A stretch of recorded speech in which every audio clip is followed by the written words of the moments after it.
booger. A little boog. Maybe. Yes, we got it. Oh my gosh, yes. Oh yes. Hello, and thank you for joining me for another episode of the Pickled Perspective. I am here with Miss Teddy Pickles herself. Today is her birthday, so I thought we'd get a little bit of camera time. Yes, we love you. This is our mascot and my number one baby. And now I'll let her go back to bed because let's be honest, that's what she really wants to be doing. So today I wanted to talk a little bit about AppSumo, mainly because with PodOps, that's where we got our start and where we brought our first users on board from. There are definitely pros and cons to using a platform like AppSumo. And if you don't know what AppSumo is, it is a platform where you can get deals on software, particularly around startups, and get steep discounts. They generally refer to them as LTDs or lifetime deals. There is a mathematical algorithm or kind of whatever. So I'm not a math person. They take a few months of whatever your monthly cost is, and then they say, okay, for that price, somebody can be on your platform for life. Our deal, it's been a while. It's been off there for a while. I want to say it was like for $90, you got access to PodOps for life. Now, when you sign up as a startup, it seems like, everything seems like a great idea. This gets you exposure to a huge audience. AppSumo has tons of customers. It is a great way to get like really fast brand exposure, start to get some word of mouth, build some brand recognition, get some reviews. AppSumo is really good about following up with their customers. So whether they click on you, leave it in a cart, they will send them emails and be like, hey, did you forget it? Did you want to sign up? Did you want to buy it? And then once they do, they'll be like, did you redeem your code? So it can be really great for that. And, you know, all of those things are great. So it's also a really good way to bring in cash.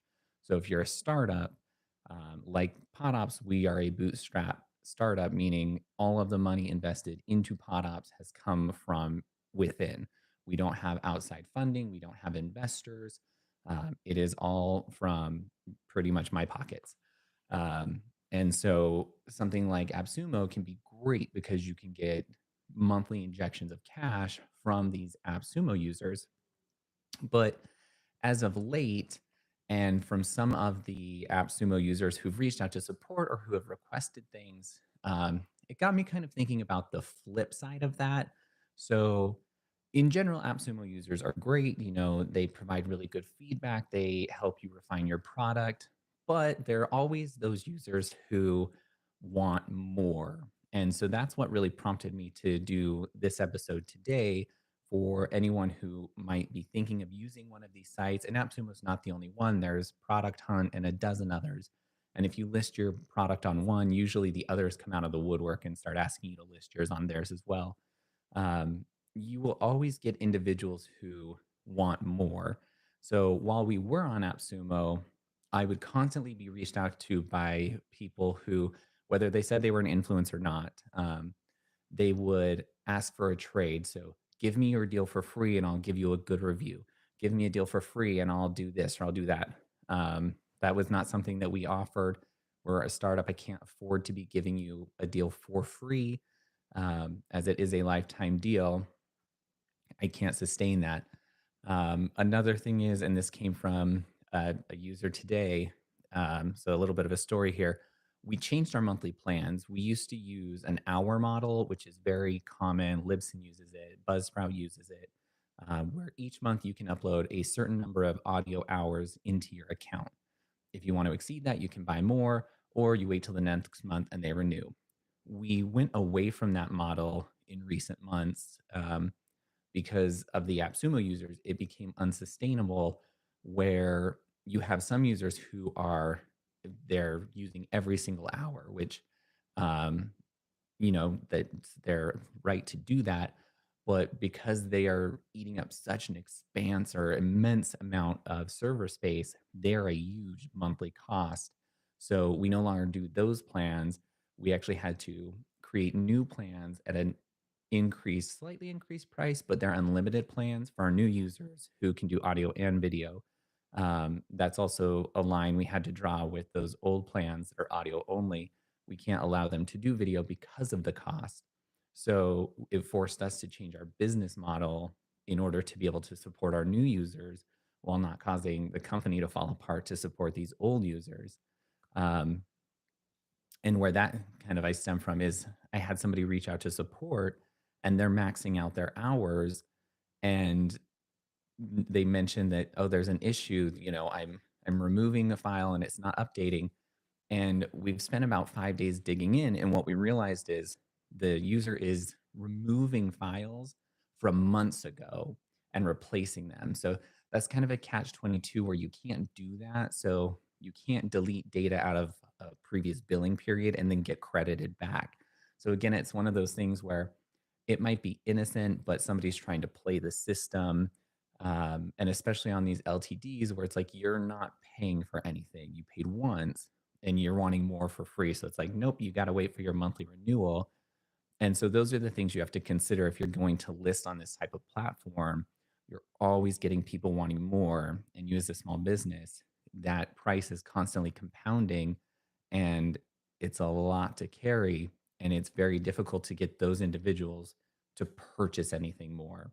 We did have to introduce things like upsells for custom domains to try and get some revenue. And I will say maybe 1% of the AppSumo users were receptive to that and actually purchased it.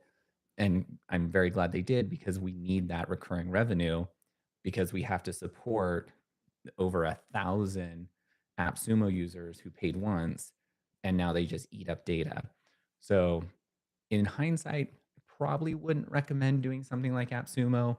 I don't think it's a sustainable model. And I do think it puts a lot of weight on a small business. And I think it also puts a small business at risk because it strains your resources.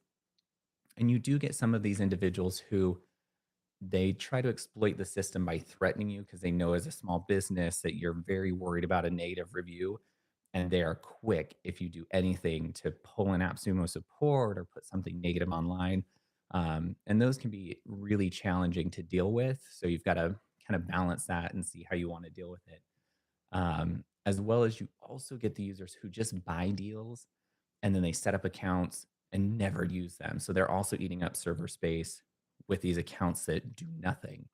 Um, but you can't get rid of them. So you got to look at the legal ease if you use an account or a tool like AppSumo, where if you remove the users, you are liable. So, for example, if we deleted all the AppSumo users, or even if we shut down, they potentially have the ability to go to AppSumo for a refund, and AppSumo has the ability to come after us legally to give them back the money we've been paid. So you're kind of in a rock and a hard place where I don't know how bankruptcy works exactly. I guess you could try to file bankruptcy, but things to think about. So again, it seems really tempting to use these tools as you launch a startup.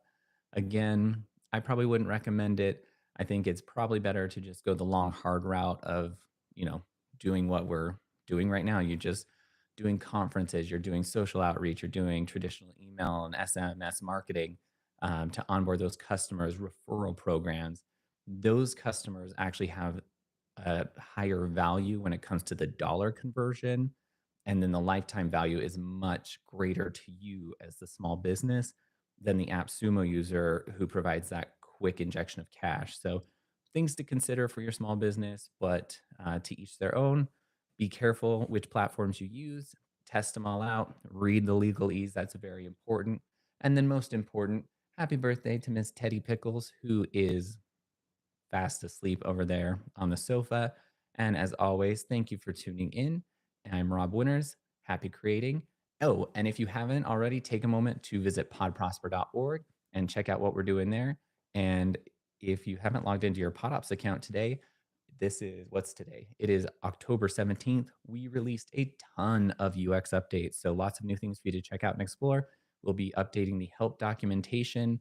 That's going to take a couple days because we have to redo literally all of it, but we'll get it done. Let us know if you have any questions, reach out and happy to help you. Happy creating as always.